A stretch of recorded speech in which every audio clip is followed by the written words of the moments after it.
Hi, friends. Welcome to Digging Deep, a podcast brought to you by Motivo, where we unearth stories that bring us closer.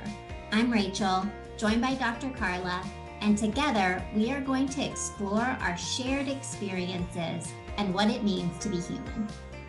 We'll have conversations with clinicians, activists, and everyday heroes who share their wisdom. These discussions challenge our perspectives and ignite a spark for positive change. We'll explore love, loss, resilience, growth, and the power of human connection. And we'll do so with humility, knowing that we are not the experts, but simply fellow explorers seeking to learn alongside you. Digging Deep is more than a podcast. It's a community. Let's learn, grow, and support one another. So grab a cup of tea, find a cozy spot, and let's explore the heart of being human. Welcome to Digging Deep.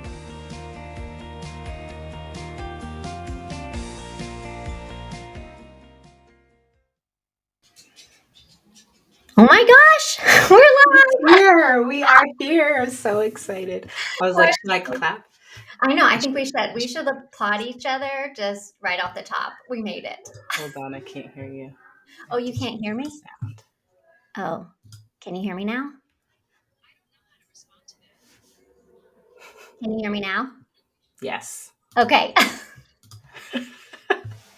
I was Perfect. like about to just chat you and be like, I hope we don't suck. Like, that's our one goal. It's just like, don't suck for this first one. We won't. I mean, and if we do, it'll get better. Yeah, it'll get better. That's right. It's the journey. And I have my hot tea. I was just listening into the intro and I was like, look at this.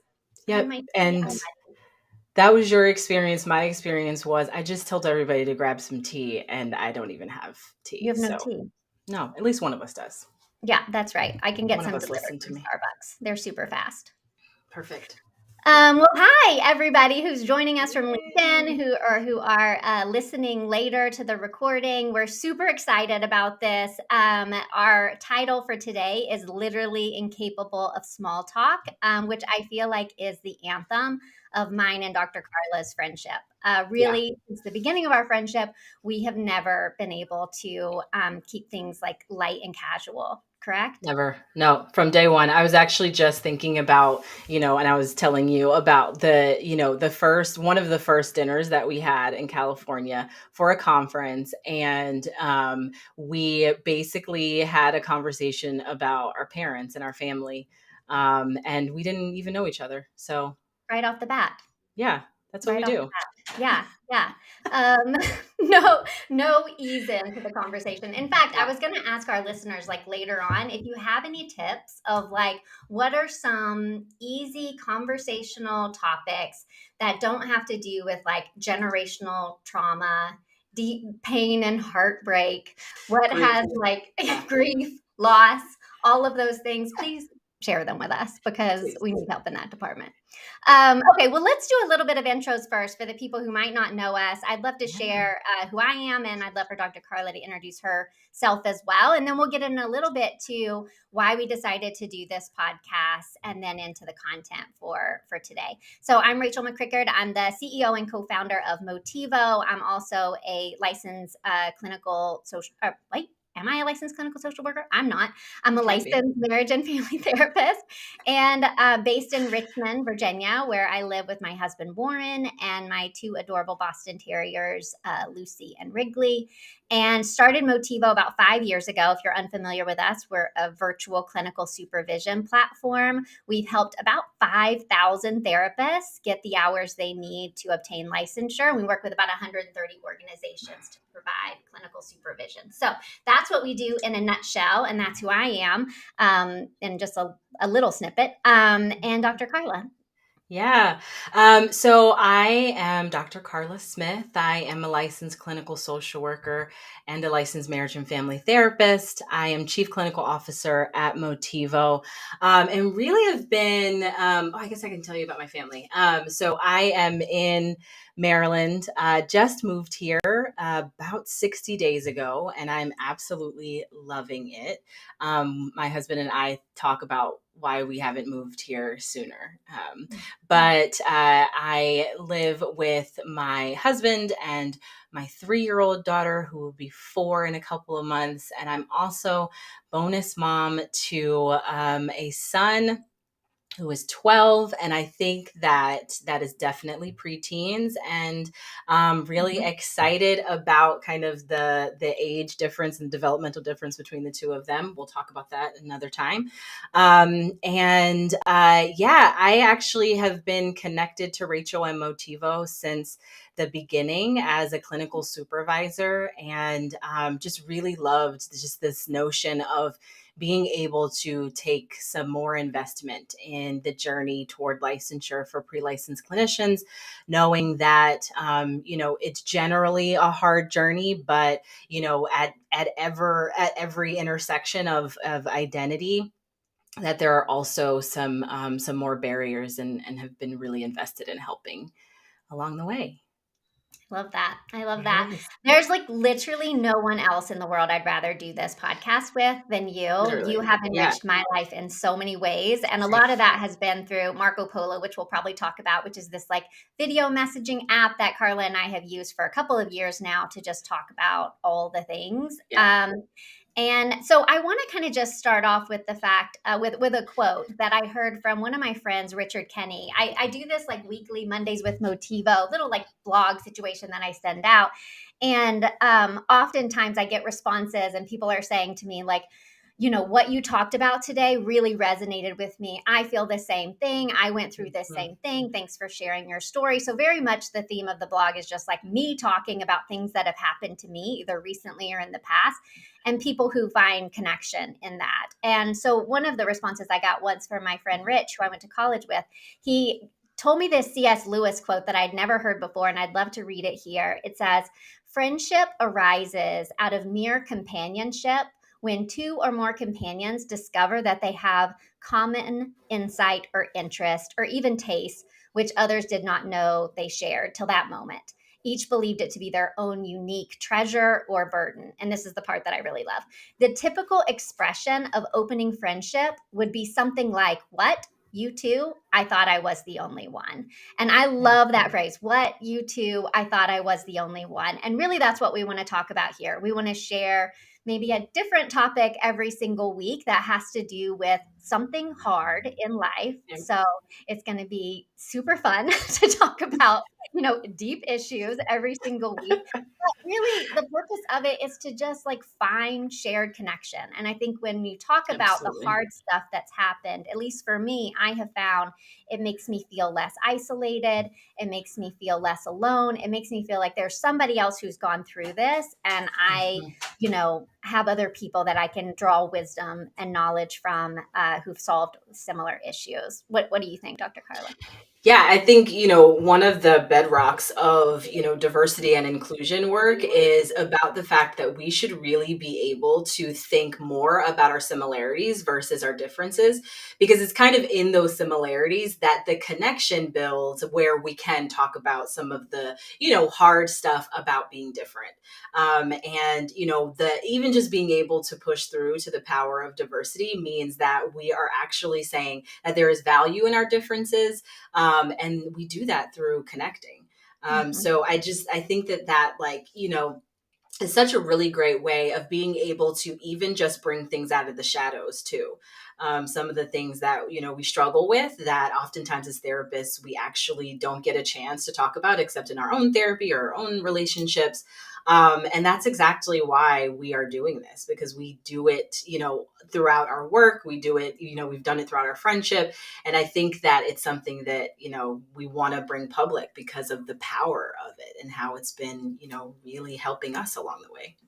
Yeah, and I love what you said too about the path of that clinicians face with this. I don't know if other clinicians hear this, but oftentimes I get treated like I don't have like deep hard things that I'm Yeah. navigating through, or that my marriage is Yeah. probably, awesome. And I'm like, Perfect. no, Yeah. listen, the shit has hit the fan in my life in More than once. multiple ways. Yeah. And I Yeah. am a fellow journeyer here who has dealt with so much of my own hard things. Exactly. I think like that's why it's so important to really focus on the human experience, that like, we talk about failure, loss, grief, all of those things, like that is the human experience. So like while we're even helping other people manage and, process through the hard things in their life, we're also experiencing them too, which is, why my therapist is going to remain my therapist That's forever. exactly right. On speed dial. Yeah. On speed. Well, before we get in kind of to the meat of today's discussion, I also want to just provide a little bit of logistics information. I got an email from one of my friends, Michael, who was like, wait, is this like a LinkedIn Live or is it a podcast? I'm like, it's both.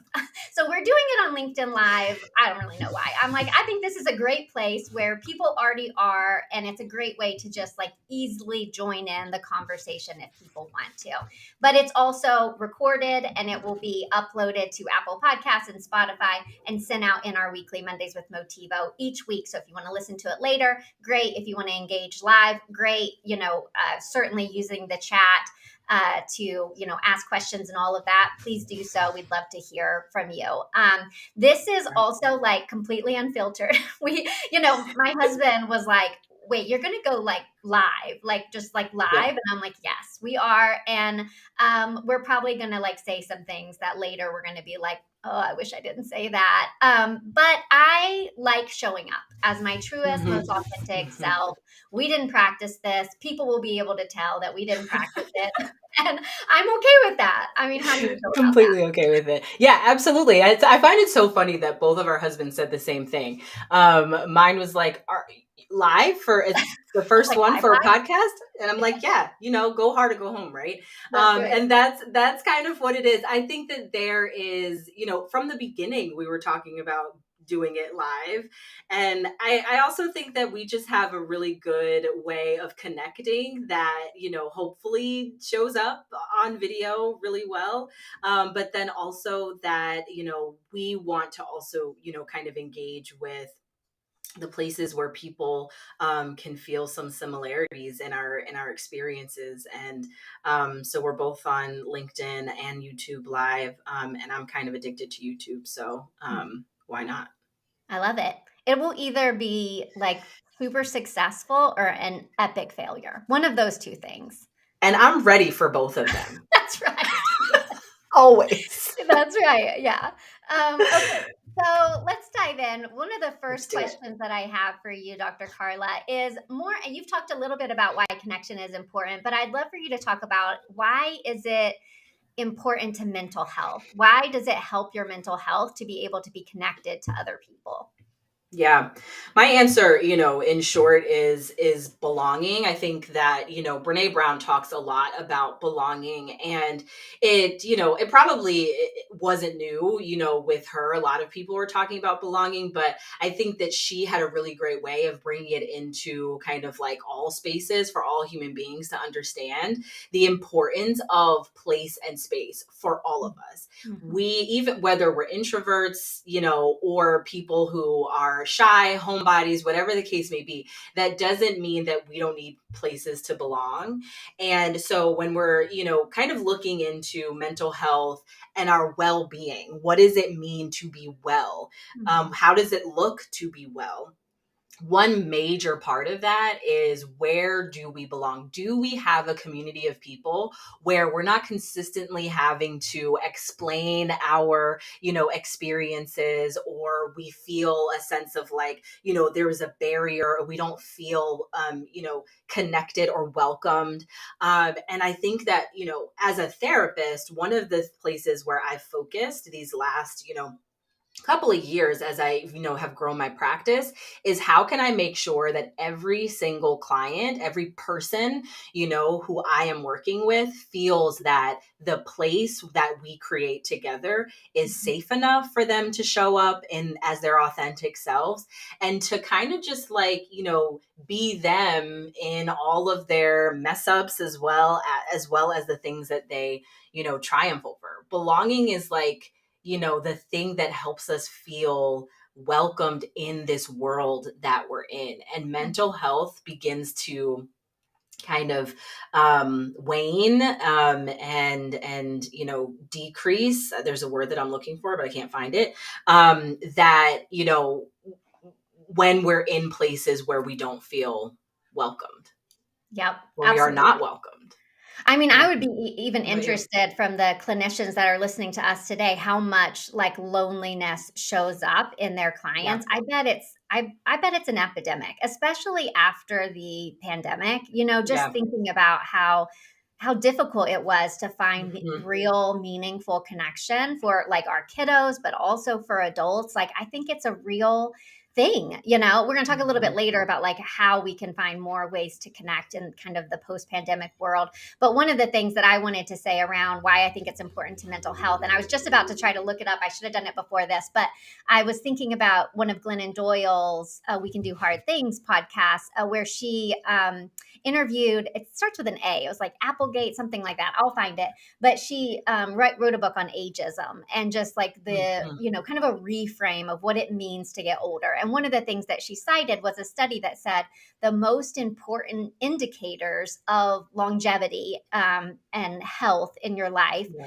are your social network and how you feel about getting older. So, really, just like the idea of like, do you approach aging as like, I'm getting wiser and better? That's totally how I Right. approach it, really because of her. But then also, like, just understanding that the great importance of like Mhm. a social. Actually, this makes me think of my mom, because my mom, she's more of a homebody. She likes to be at home, kind of doing her own thing. And she's created, yes, Ashton Applewhite. Thank you, Sean. Yes, it's Ashton Applewhite. Maybe we can post like the book in the chat as well. But I knew he'd be finding it back there. Yeah. But my mom started doing this book club, a couple of years ago, and going on these like field trips with these older ladies, and it's brought such joy to I her love life. that. And Yeah. I'm like, Yeah. good, because I want you to be around for as long as possible. So definitely, we need you to have a social network. I love that. That's so important because, when we think about like the different, developmental stages, transitions in our lives, there's a point in time where you look up, you look around and you have less friends, you're spending more time, with, let's say, your partner, your spouse, whatever the case is, or at home. And there's a point in time where we don't have the ability to focus on those social relationships as much. And I kind of think that that's, where social media comes in as well, because, the good of it is that we get to connect. But there are also hard places too. So what do you think are like the hard things? What's harder about creating connection today than even in generations past? Yeah, good question. I was actually one of the things I got for Warren for Christmas this last year is like he had all these like really old like video. I think they were called like high eight videos or something like that in our attic for like Uh-huh. we've been married 17 years. They've been there 17 years. And Right. I had always like wanted to get them. He wanted this too. And I knew it. So I kind of surprised him with getting them transcribed into like digital format. Right. So we spent like all the holidays like watching these. And there was this one where he just like carried around a camcorder like quarter all of sophomore year in college. It was like super weird. And we're like, why is he like filming everything that everybody does? But I'm like so glad for it now, Yeah. because he was filming this one night where we were all just in this like little coffee house, and it was striking how everybody no one had a phone. Like we didn't have phones, right? This was like Mhm. this was 2000, probably year 2000, 2001, Mm. right? So I think I Mhm. had like but I didn't have a smartphone, so I had like a Yeah. text Right. or whatever. Right. But like no one, literally nobody, there was like 20 of us, and we were playing this game. I think it was called like um some kind of like spy game, like who killed us, I can't remember. But like this is things that Christian people do at a Christian school, right? This is how we have Spy fun. games. Interesting. Right, yes. But no, I was so shocked that like there was just this hours and hours that we would spend directly Mhm. engaging with other people. And I'm sure people much older than us have many examples of the ways that Sure. people would engage. Even I think I spoke at Mondays with Motivo not too long ago about my husband's great aunt who recently passed away. She was almost 100, she's 99 years old, but never had a cell phone. And if you walked into her house, you weren't going about doing your thing in the house. You were sitting in the living room visiting. That's what you did, right? So I Mhm. think that's a real different thing It that is. generations past maybe just had it a little bit easier just by, way of you didn't have the ease of connecting people, so you had to connect Yeah. with people around you, like for good and for bad, maybe. I don't know. What Hmm. do you Yeah, I think that that's such, a good point. There's so much more FaceTime and like, actual physical connection is, different than, the connection that you can have not in person. I kind of think that it is kind of a shift. What makes it harder is that we have many more spaces where people are open to have their opinions about who people are. So like, before it was, these opinions about what we didn't know, really about people. And so it's kind of like a double-edged sword. I think that's what it's called, where like, we're starting to be able to create safe spaces. There's, there's much more belonging than maybe I know we used to for different people in different ways. And then there's also more people creating spaces where they get to have opinions and, their own thoughts about who people are. And I feel like that is the heart of it when it comes to the trauma related. Like we call it social trauma, we call it, racial trauma, sexual trauma, the different things that come as it relates to like who people are and how they show up, because we're seeing more, you know safety also for bullies too, think? or bigoted people, or people who, whether it's an opinion that's based in bigotry or not, an opinion on somebody else's life is, not always necessary. So it makes connection hard. Yeah, totally agree. also remember this one. I think it was like during the election, Trump's election, the early on, where Seth Meyers was doing this segment on the fact that, like, the country was surprised that there was so many bigoted people. It's like we didn't think that that's like who we were, and he was like, "Nope, this is who we've always been. People just have a microphone for it now, and Right. they're sharing it." That's such an interesting concept, right? Like, as a Black woman, being able to identify that there are people who didn't have the experience of knowing bigotry from, you know, earliest memories, right? Mhm. Like that, I think that that's the part that's surprising to me, is that there are, people that have lived experiences where where they don't have to know That's right. that Yeah. bigotry exists. Yep, that's exactly right. And I would say I was one of those people growing up in a very white, cisgendered, Hmm. Christian, sheltered environment, which, in a lot of ways was great for me, and Yeah. in a lot of other ways did not help me understand how other people lived. Sure. Yeah. Yeah. Yeah. I think, that understanding how other people live is such a notion of like, no matter if like my experience of being a Black woman in mostly white spaces says that white and male spaces says that like I at least know what, that experience is. I don't necessarily know what the experience is of being transgender in an environment where there are, where there's transphobia and that's running rampant, and all of these different experiences are so very different that and I said different twice, which is something that Yes, I love uh, it. I'm gonna think back and be like, why did I say different so many Right. times? I love that we also like went deep into an issue that's not on our agenda. So this is the literally incapable of small talk. We just go right Welcome. into the patriarchy and bigotry of society. Um, Welcome. so maybe we'll bring a little bit of positivity to it from the perspective of what Yeah. do you think is easier about creating connection today than has been in the past?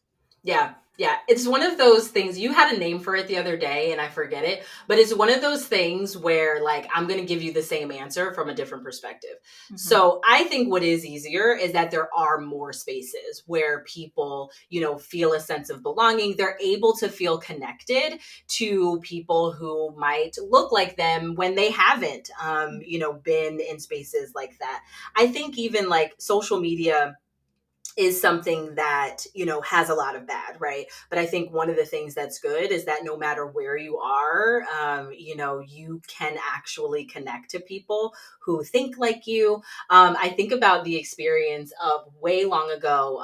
Issa Rae had a YouTube show called The Awkward Black Girl. And I feel like I was like her first her first fan, because I watched literally every episode from the beginning. I was the one who was waiting each week for it to come out. I thought you But were going to say that you like inspired it, that she like built it off you. Okay, I'll go there too. Now I'm going to inflate my influence on this show and say that it's based on me. But it's this it's a community now of people who feel really comfortable saying that they are awkward Black women. And that was never the case, before Issa Rae created this show. And so even, she also has a book, I think it's also called Awkward Black Girl. And she talks about, kind of like the journey of being an awkward Black girl who also just kind of needed from her parents this like notion that she could do whatever it is that she wanted to do. She wanted to be a writer. She was a great writer. And then she wrote this show. And now she's like writing shows for HBO. She's huge. She's a producer. good. She's, so it's just this like journey that there's such, overlap from people who I would never have like known in my entire life had I not connected with this community of people who identify as awkward Black girls. Yes, I love that. How about And I you? think there's so many different like what is the word? Attributions maybe of that, or that's not the Mm, right word, but I'm just going to say it go with it. confidently as if it was the word Yep. I meant. But like, yeah, I mean, I think through the pandemic, um, social connections stopped in person a lot. The things that I was used to Yep. doing, like going to my yoga class or going to our co-working space where we had in Atlanta, and seeing people every day, seeing people that I didn't really have close relationships with, but seeing people, right? And so Mm-hmm. then the pandemic hit, and all of a sudden I re-engaged with all of these people that were like close to me in my past, that I was close to. Some college friends who started doing like Mm-hmm. Zoom things and playing games together. Marco Polo became a place where like I had Yeah. I have three girlfriends, Samantha, Jenny, and Erin, and we were on Marco Polo all of the time, every single day. And it's All like, day. well, we could have Yep. done this before the pandemic, but we didn't. But it created this space for a different way Like of, a need. yes, Yeah. Yeah. I think we even talked about that during the pandemic on Marco Polo, about how Marco Polo kind of like saved us. And like, as an introvert, like I absolutely loved the at home part of the pandemic, loved it. because, I also have not worn jeans in the last 3 years. So like, that's my favorite thing.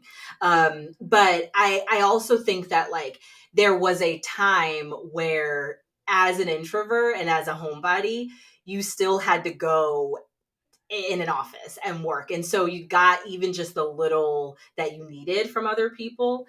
But, Marco Polo or social media or all the things really helped to like just build those connections where isolation was like creeping in. And I Yep. think, isolation for clinicians was big too. Yeah, one of the things, and we should have a guest on this because you and I both, I don't think neither of us specialize in children and adolescent mental Right. health. But Yeah. I'm really curious, like what connection look like. I was talking to, I have my niece and nephew Campbell and Gray here right now just for the week, and we're having so much fun. And I was talking to her yesterday. She's like, I was like, "What do you do on your phone? Like, what are you doing on there? What are you talking? Who are It's a you good talking to? question. What's happening?" Right? And she was telling me about Roblox and how she gets on with her friends and they play together. And I'm like, and she was telling me that there's like roles and stuff. It makes me a little uncomfortable. I'm like, I need to learn more about this Roblox situation. But she was like, there's different like roles that you can play. And she was like almost Hmm. even talking about it like, I can remember playing house like with my sister, where like someone's the mom and someone's the baby. And, like there's all these different things. I'm like, is this just play? How it looks. I don't want to just discount it, although I also am like very nervous about it, right? I always Yeah. think like, I feel like generations before us were probably like, the TV is going to ruin the family, and then it's like, this is going to ruin family. The telephone is going to ruin Right. family. And now it's like, maybe that's Yeah. the newest iteration of how people connect. So I don't want to like throw the baby out with the bathwater, but at the same Sure. time, I'm just really interested. Is the way that children connect online sufficient enough? I don't. This should be a whole topic for us. Yeah. Where's the Yeah. one? We won't go down that rabbit hole. Yes, You just tried to make me go down a rabbit hole. I know. So I really did. I was no, like, I'm take the not going bait. to do that. I almost did too. I was like, nope. Next question. Nope. Nope. But yes, we will talk about that. Great Okay. question. Good. So I think the other piece that we were going to talk about too is that, let's talk about some of the large scale topics that we want to cover here. I mean, this Mm-hmm. is great too. I love all the chats that are coming through. It like gives me so much energy to be like, people are here. I know. But like, it would be great to know what other people too see as like interesting topics. But I'm wondering, like, what are some of the painful things that have happened in both of our lives that we feel comfortable talking about here? Maybe I'll start Mm-hmm. and just share, a few things. I mean, and I share these with the framework that I feel like I'm not unique at all, right? Like, I have Mm-hmm. dealt with some hard things in my life because I'm a human, as you were talking about earlier, right? It's the full human experience, Sure. not because, my life has been hard, because it hasn't been. But a few of the things I've been thinking about is like, my parents got a divorce after I think 37 years of marriage. So I was an Wow. adult. That was super hard to just redefine what family looks Right. like. Yeah. There's like some cut off relationships in my family, people who don't talk to each other. Like, that's hard for me. There has been, I alluded earlier that the shit has hit the fan in my marriage, maybe a few times. I don't think that's because I have a bad marriage. I think that's because I'm No. married. Like, That right. That you are married, and that's what marriage is. Shit hits the right. fan Shit hits the fan. often. So that's something I'd be comfortable talking about here, Yeah. simply because I want to dispel the myth that therapists have perfect marriages, first of all. And two, because, like, Mm-hmm.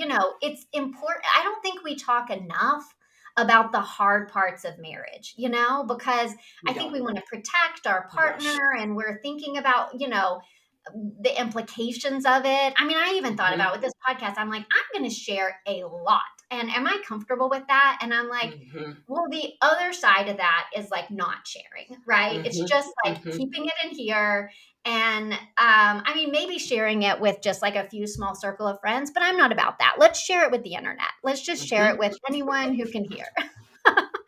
I For think other infinity and beyond. Let's just do it infinity. forever. Let's just make sure that it's here, forever. That everyone will be able to hear it forever. I very sadly had a miscarriage last year. That was, just even the journey to determine if I want to be a parent or not has been Yeah. hard for me. Someone responded to the Mondays with Motivo that I did on the miscarriage saying, I thought it was so beautifully said. She was like, you have to mourn the loss of whatever life you didn't get. Yep. If you didn't get to be a Yep. parent, or then if you didn't get to not be a parent, like, because there's Exactly. some joy in not being a parent as well. There's like mourning loss on both sides, and then Mm-hmm. also just kind of like, for me, a winding road of my faith journey. I was raised as a Christian. I don't identify as such anymore. That Mm-hmm. is frustrating to my mother-in-law. There's just like things to think about there.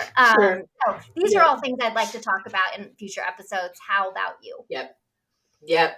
I think that there's a lot of overlap, but I also have some additions. I think motherhood is a hourly journey that changes literally everything about has changed literally everything about me.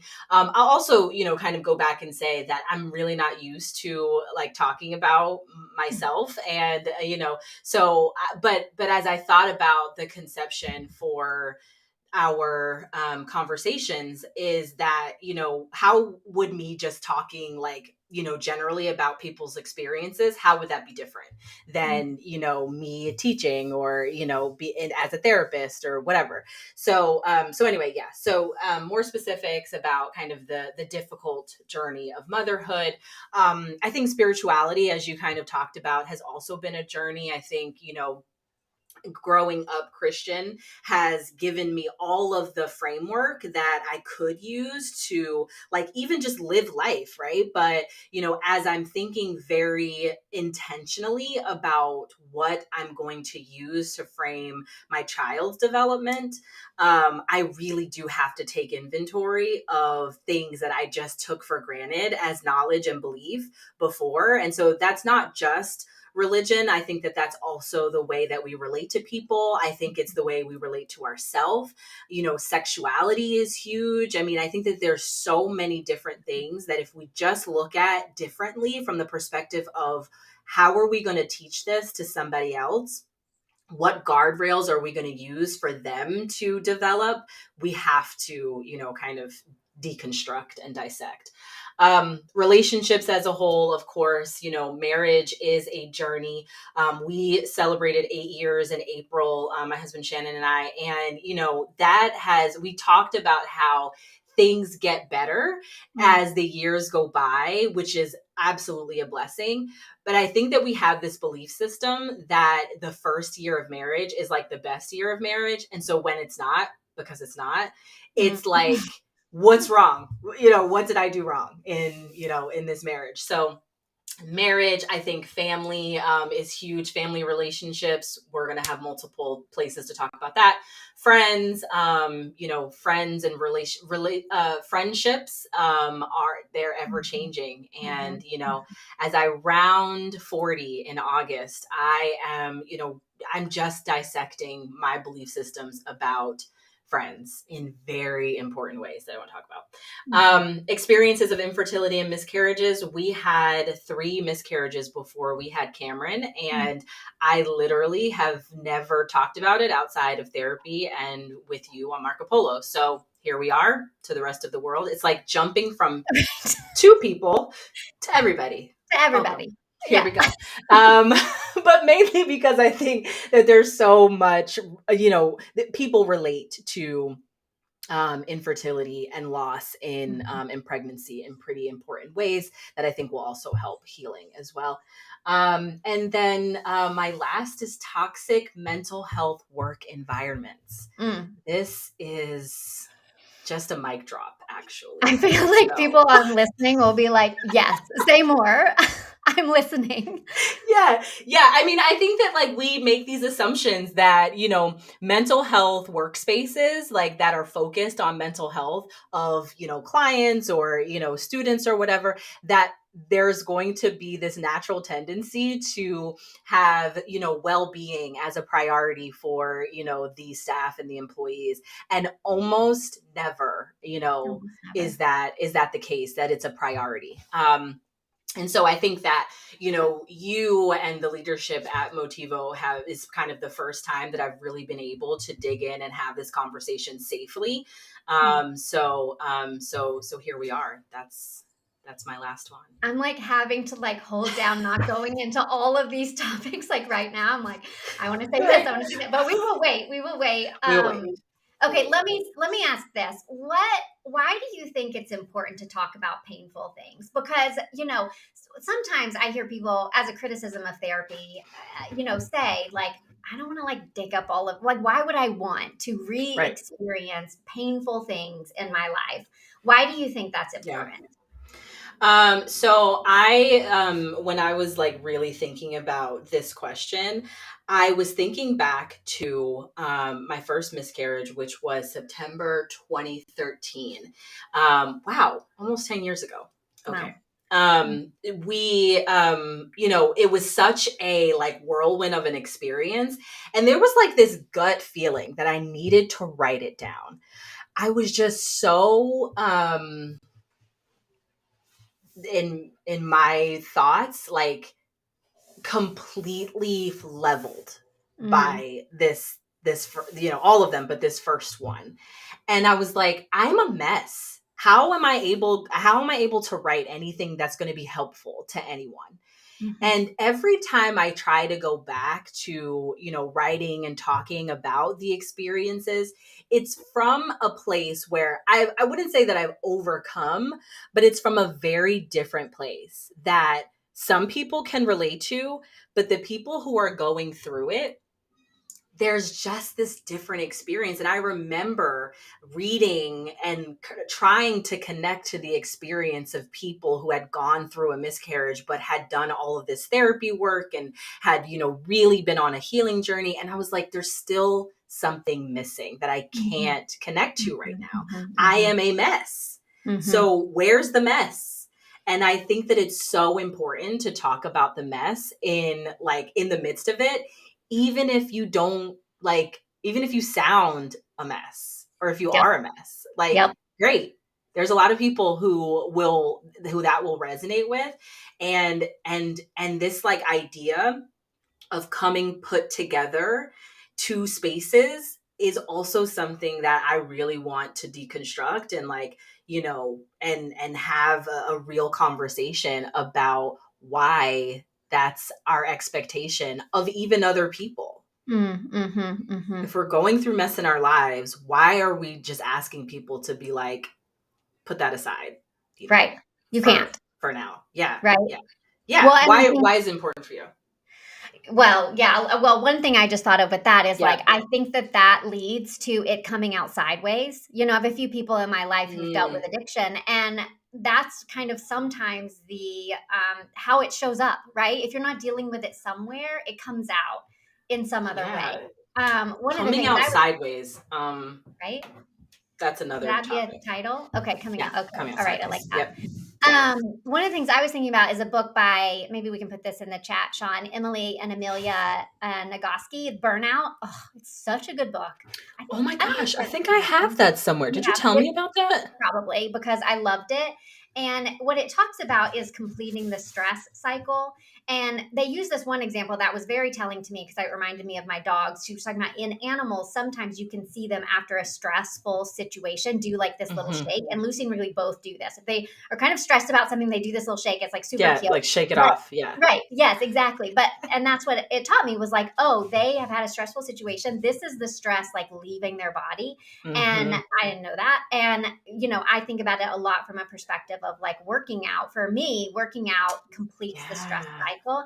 And I think it's kind of the same thing with these painful experiences in therapy. I can remember talking to one of my therapists. I have multiple, one time. And we were talking about, some of the stuff that had happened in my marriage. And really the conversation was around, remaining in the marriage or leaving the marriage. And I remember her saying whether or not you decide to stay in the marriage or you don't, you're going to have to deal with this pain. And I'm like, oh, I think there was this idea that I could just leave the marriage and not deal with the pain.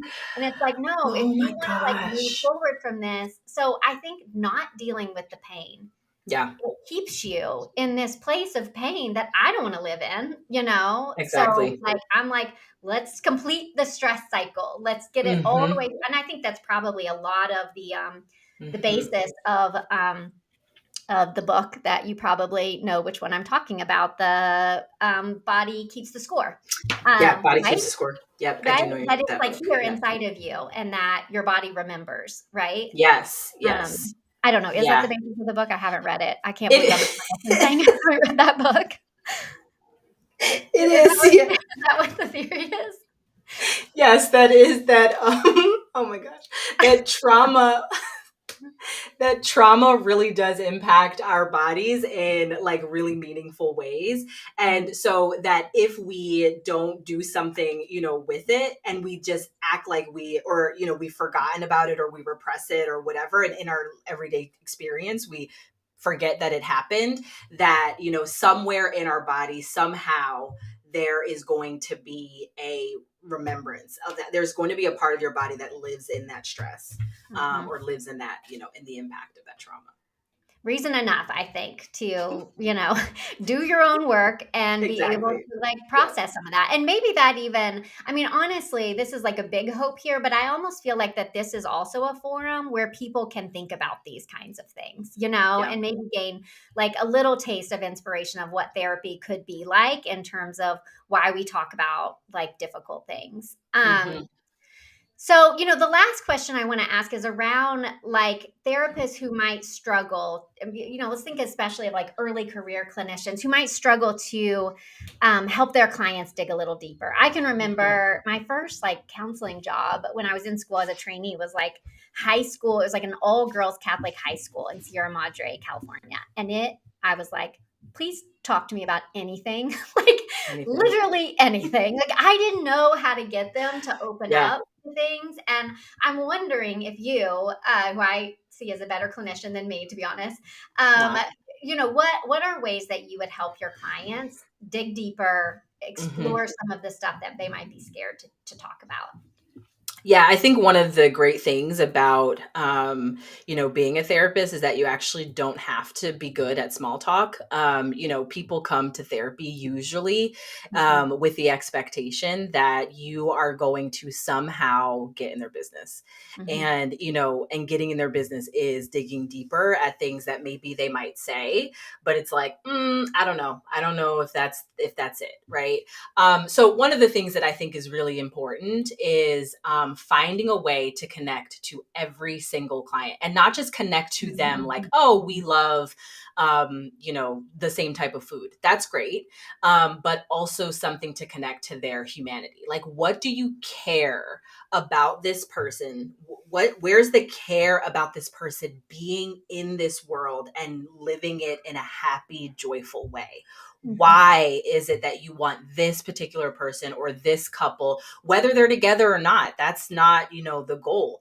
But for these people to be, just able to navigate the world in ways that they feel that they belong in it. We want people to stay here with us. We that's want to right. find reasons why this person needs to be here with us. And that's not just about, suicidality and like making sure that your clients don't want to harm themselves, but also that if they are depressed and they are, feeling like no one else wants to see them or experience them, that they will get out of bed because they remembered that there was something about them that their therapist cared about, and they showed it to them every Mhm, single time that they saw them.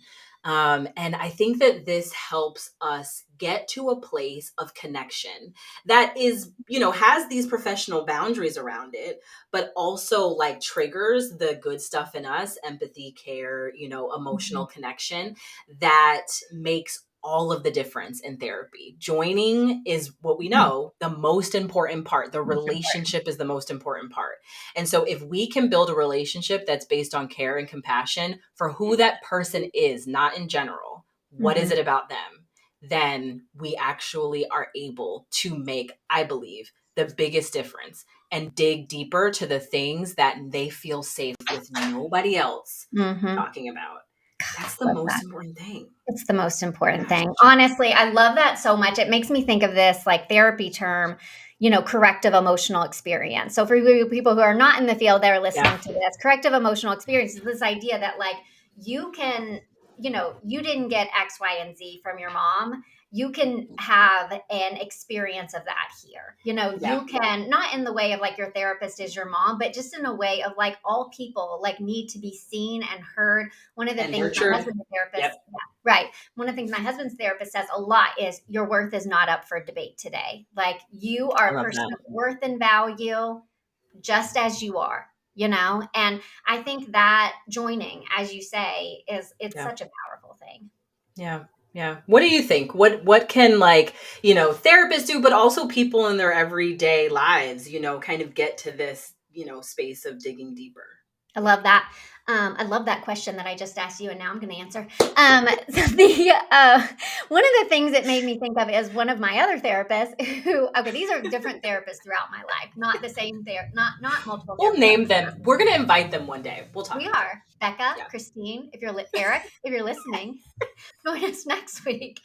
Anyways, the one of the things Christine had me do was write down all my little T trauma and my big T. It's like a trauma map, right? Little T trauma and Mm-hmm. big T trauma. Big T trauma is like the trauma you think of, right? Like the Mm-hmm. big traumatic incidences that were super hard in your life, Mm-hmm. you can think of them. The little Mm-hmm. T trauma are just like little moments of just like not being heard or understood, or an Mm-hmm. embarrassing moment, or just something small about yourself that like defines like who you are. And it was good because we didn't have to go in. This was the first session. We didn't go into any of them. It gave us a map for like what we wanted to talk about and like how we wanted Yeah, to ease into some of those experiences. I And love I that. think, certainly possible to do that in therapy, obviously, but also possible to do it on your own, just from a Yeah. journal perspective. If you were to kind of Mm-hmm. think through what were some of the hard things that have happened to you in life,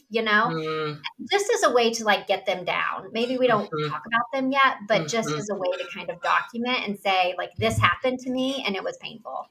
I love that. I even love that in like the context of like relationships and your parents. Like I can't even imagine asking my mom to do that, but one day I am going to.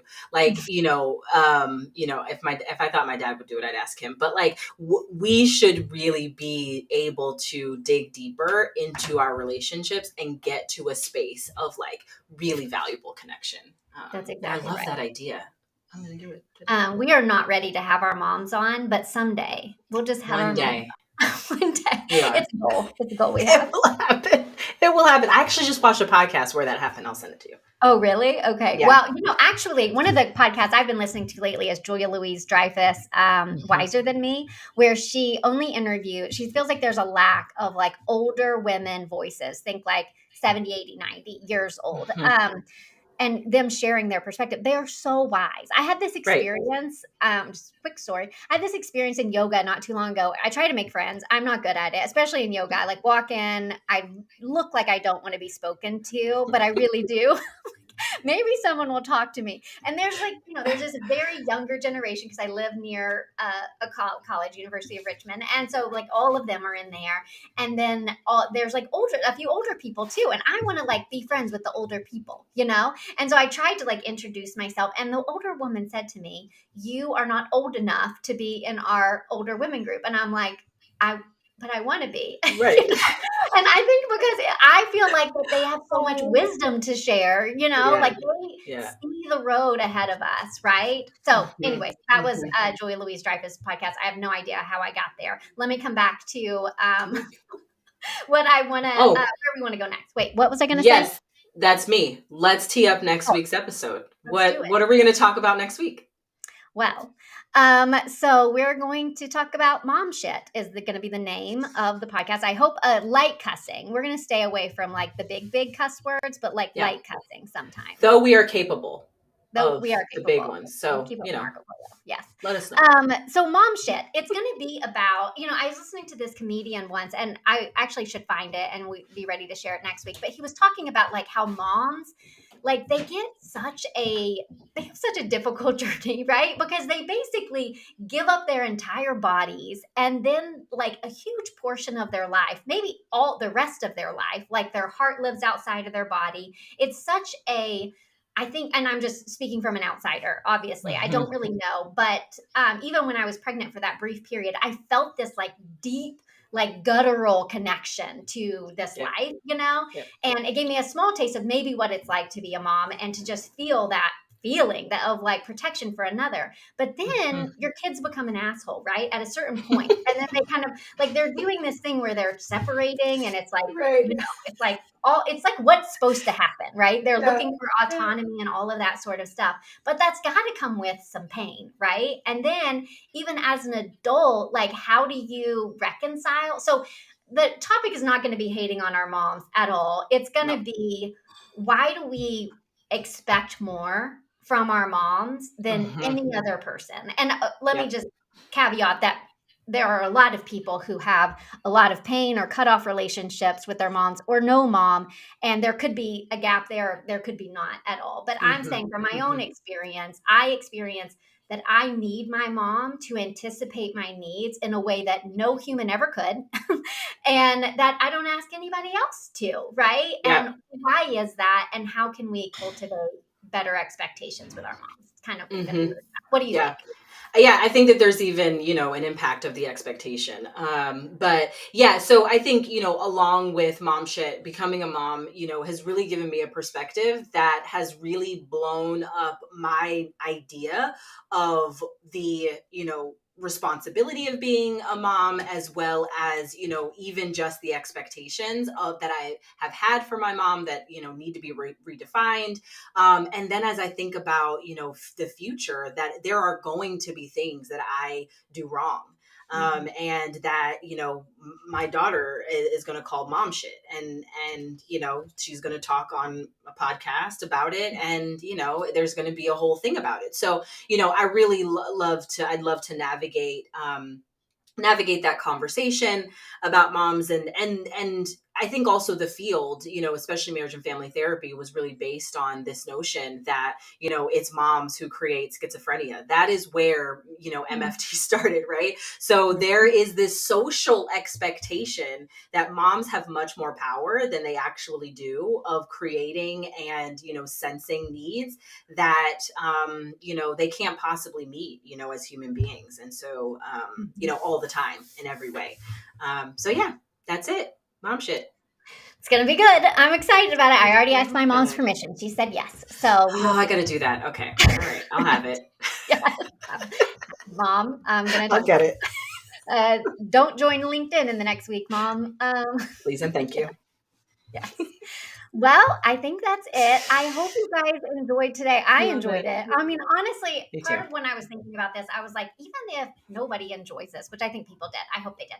I enjoyed it, right? I learned so much from just having these conversations with you. I'm better for them. So, Me too. oh my God, my mom just commented. She's here, enjoying this so much. You guys My are better for it. That's gosh. my mom. Hi, Mom.